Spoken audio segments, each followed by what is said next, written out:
Tonight, the solar system holds its breath.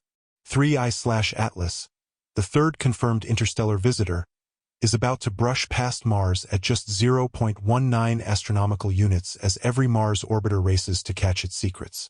But this is not just another flyby. The object's blazing emerald coma, erratic microaccelerations, and carbon dioxide-rich chemistry have already shattered every rule in the cometary playbook. Earth's instruments are about to go blind, leaving only a handful of Mars probes between us and the truth. Is 3I/Atlas a bizarre comet, or something engineered rewriting the definition of alien? As the countdown hits zero, the clues, fragmentation, unnatural pulses, spectral oddities could change everything we think we know about visitors from the stars. Will the next hours reveal the extraordinary or prove science still holds the final word? 6 hours. That's the length of the window before Earth's view of 3I/Atlas vanishes behind the Sun. At 0.19 astronomical units from Mars, about 28 million kilometers, the interstellar visitor races past the red planet just as Earth's instruments go dark. The blackout isn't a technical glitch or a failure of planning. It's geometry. Mars, for a brief span, becomes the solar system's only vantage point. Every major asset in orbit, MAVEN, Mars Express, ExoMars TGO, shifts to high-cadence observation, their teams running prescripted drills and improvising on the fly. Inside the MAVEN control center, the so-called Red Watch crew takes the lead. These are the operators trained for contingency, the ones who run decision ladders for every possible anomaly. In the hours before the blackout, they rehearse rapid switches between standard science and burst mode spectroscopy, ready to pivot if a sudden flare or debris alert crosses their screens. Backup configurations are loaded. Cross-checks run with TGO and Mars Express staff. Every command is logged. Every data packet gets a redundant copy. There's no room for a single-point failure when the rest of the solar system is blind. The schedule is merciless. Mars Express will snap broadband images every few minutes, stacking exposures to catch even the faintest sign of fragmentation or course change. TGO spectrometers sweep the coma for spectral lines that don't belong.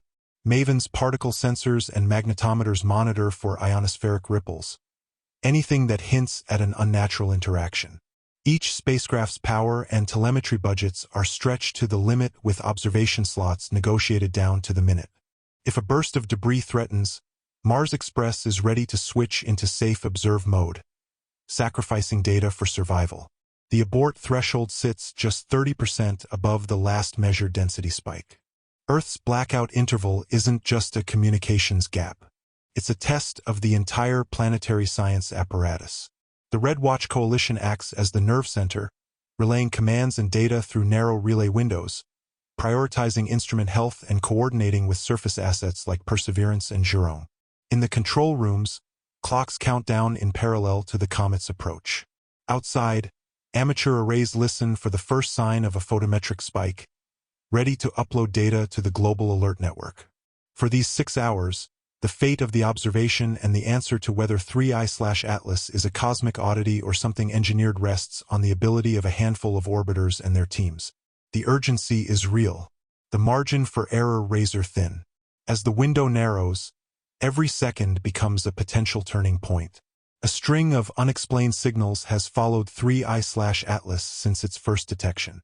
The earliest hints came from a backyard telescope in Pune, India, where Priya Rallo, a citizen astronomer, noticed a repeating pulse in the light curve, brightening and fading with a rhythm no comet handbook could explain. Her post drew attention, but the oddities only multiplied as professional arrays joined the watch. Photometric records show the object's brightness surging at intervals too regular for random outgassing. The pulses spaced by nearly identical gaps defy the jittery one-off flares seen in typical comet activity. Each spike arrives with a sharp onset and a clean decay as if switched on and off by some unseen hand. Even as the object approached the Sun, the periodicity held unblurred by distance or solar glare. Spectroscopy brought a second surprise. Instead of familiar water vapor lines, the dominant signature in every spectrum was carbon dioxide. The carbon dioxide to water ratio topped 8:1, an order of magnitude above the most volatile rich comets. This chemical fingerprint is so rare that laboratory models struggle to match it. Alongside the carbon dioxide, The coma glows emerald green, peaking at 516 nanometers. The color persists across instruments confirmed by both ground-based and orbital spectrographs. The usual suspects CO₂ swan bands carbon monoxide plus emissions can't account for the intensity or the stability of the hue. Nickel emission lines, especially at 337 and 380 nanometers, outshine iron by factors of 4 or more, a reversal of what's seen in every known solar system comet. Imaging and polarimetry add yet another layer. The coma's green light is matched by a deep negative polarization branch, a trait more common to certain asteroids than to icy wanderers. Dust tails reveal grains larger and slower than standard comet dust with trajectories that resist easy modeling. These grains drift in a broad lazy arc as if released by a mechanism that doles out mass in measured bursts, not chaotic jets. Astrometric tracking, meanwhile, records microaccelerations, tiny course corrections that don't line up with any known outgassing profile. Each nudge coincides with a brightness pulse, suggesting a link between light and motion. No single anomaly stands alone, but together they sketch a portrait of an object that resists every simple category. Every dataset, photometry, spectroscopy, astrometry, feeds the growing dossier of mysteries. The evidence is in waiting for an explanation that fits all the facts at once. Most planetary scientists began with the simplest tools at hand, physics and chemistry. For main hypotheses, each grounded in established models, have been tested against the growing dossier of 3I/Atlas's oddities.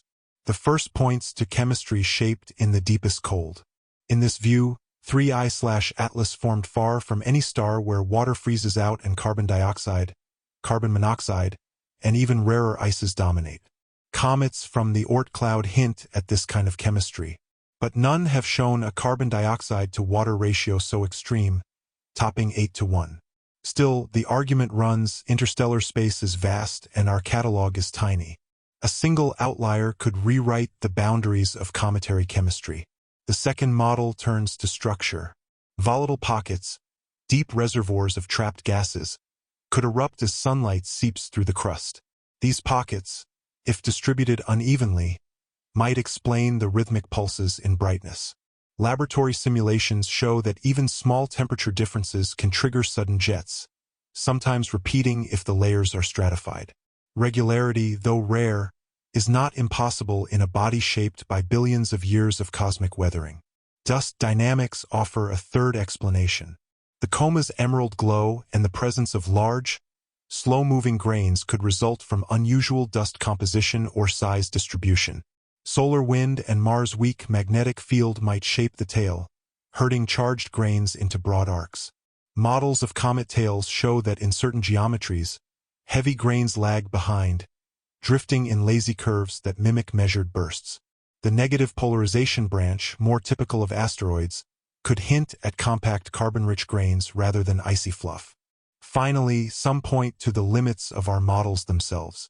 With only 2 previous interstellar visitors on record, every new arrival tests the edges of simulation. Microaccelerations and synchronized pulses may reflect physics not yet captured in our software. Subtle interactions between sunlight, volatile release, and tumbling motion. In this view, the anomalies are not evidence of intent, but reminders of how much remains uncharted. For each puzzle, the scientific community demands that every natural explanation be exhausted before considering anything more exotic. Inside the Redwatch control room, the decision matrix sits at the heart of every conversation. 3 branches, conservative, hazardous, extraordinary, define the possible verdicts for 3I/Atlas as data streams in from Mars.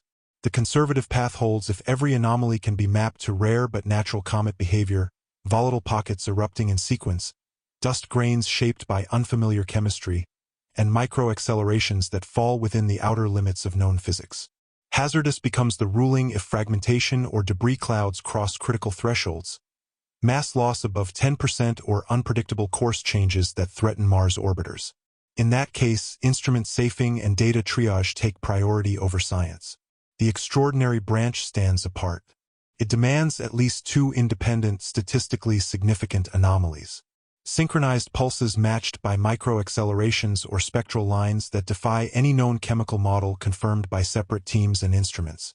No single signal, no matter how strange, is enough. The rule is simple.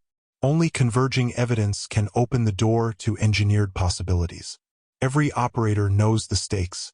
In these hours, the matrix is not just a chart. It is the playbook for what happens next in planetary science. Draft protocols now require that every byte of data from an interstellar flyby moves up a rapid-release ladder public within hours, not months.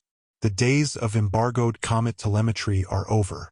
NASA, the European Space Agency, and the Japan Aerospace Exploration Agency have all endorsed mirrored archives where raw and annotated data flow to open servers as soon as ground stations confirm integrity. Automated pipelines flag outliers for instant review, while calibration notes ride alongside the numbers.